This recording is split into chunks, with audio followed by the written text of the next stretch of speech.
ஜீவவசனம் கூறுவோம், சகோதரரே சேர்ந்தே எக்காலம் ஊதுவோம்.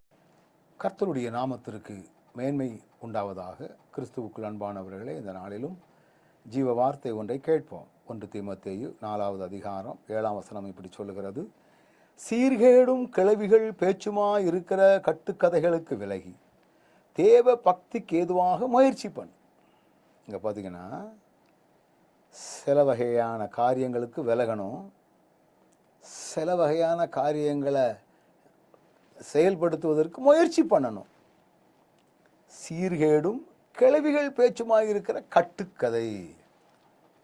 நீங்கள் பார்த்தீங்கன்னா, ஒரு பொய்யை உண்மை மாதிரி பேசுகிறவங்களுக்கு பேர் தான், சொல்லுகிறதுக்கு பேர் தான் கட்டுக்கதை.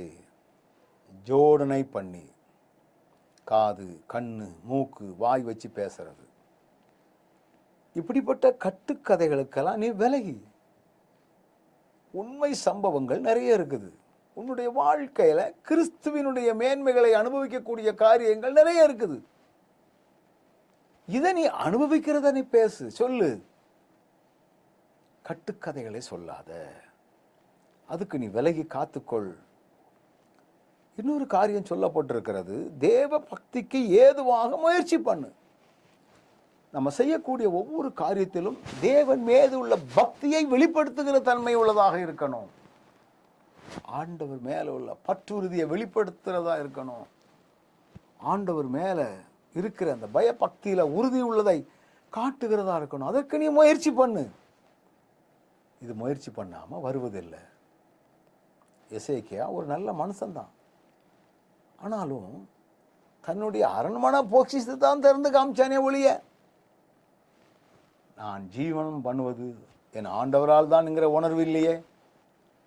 இதைத்தான் முயற்சி பண்ணணும். உன் வாழ்க்கை மூலமாய் கிறிஸ்துவனுடைய காரியங்களை வெளியே வலியுறுத்துவதற்கு நீ முயற்சி பண்ணு, செய். இதை ஆண்டவர் விரும்புகிறார்.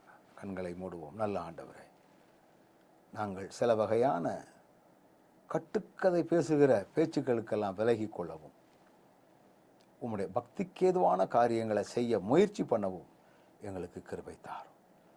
அப்படி செய்ய போகிறதற்காக உமக்கு நன்றி. இயேசுவின் நாமத்தில் ஜெபிக்கிறோம் நல்ல பிதாவே.